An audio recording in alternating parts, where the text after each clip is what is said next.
In California, this changes everything, is the quiet caption placed on an 11-second Northrop Grumman film showing a shrouded B-21 Raider to either roll out or be unveiled December 2 at Air Force Plant 42 in Palmdale, California. With security precautions that could be grist for a Tom Clancy techno-thriller, the public introduction of the first new U.S. Air Force bomber in more than 30 years begs contrasted comparison with aviation revelations of the early distant past. Asked to recall any equally clandestine rollouts, 412th test wing historian James Tucker said one that came close was the XP-59, America's first jet fighter during World War II, carried by train from the factory to Muroc Army Air Base, now Edwards, and flown in utter secrecy.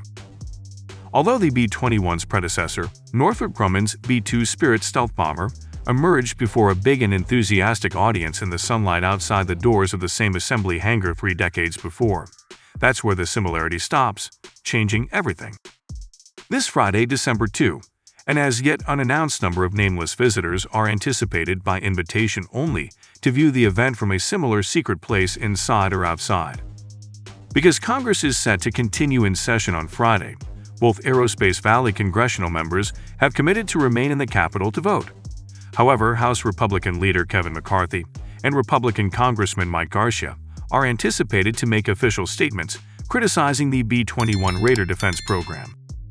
News releases and remarks from Northrop Grumman executives use the phrases rollout and unveiling interchangeably, while visual representations range between artist conceptions of an airplane and the featureless shape of a tailless fuselage wrapped in a semi-transparent shroud.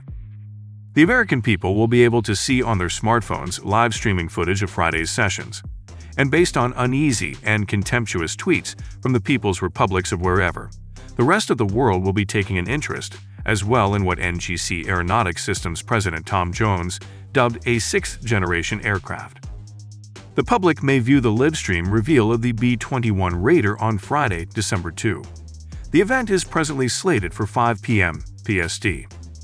While much of what has been revealed about how the B-21 Raider's visible features and flight performance envelope are improved from the B-2, including a smaller airframe configuration, altered exhaust ports, and refined trailing edges, the blockbuster news that changes everything concerns the skin and everything below it, including engines, armaments, mission profiles, and perhaps the most significant change that changes everything else in the likely future of aerospace technology. The quantum leap allowing America's aerospace to develop better, quicker, perhaps cheaper, and world-beating invention originates in part from technologies utilized in the B-21's testing, and the Air Force's choice to fly test a production model aircraft instead of the conventional X-plane. Andrew Hunter, Air Force Acquisition Chief, was cited as stating the early decision on flight test aircraft manufacturing is yielding rewards as we go towards first flight. The B-21's enhancements in stealth capabilities also utilize open systems architecture and joint all-domain command and control technology to communicate data across platforms.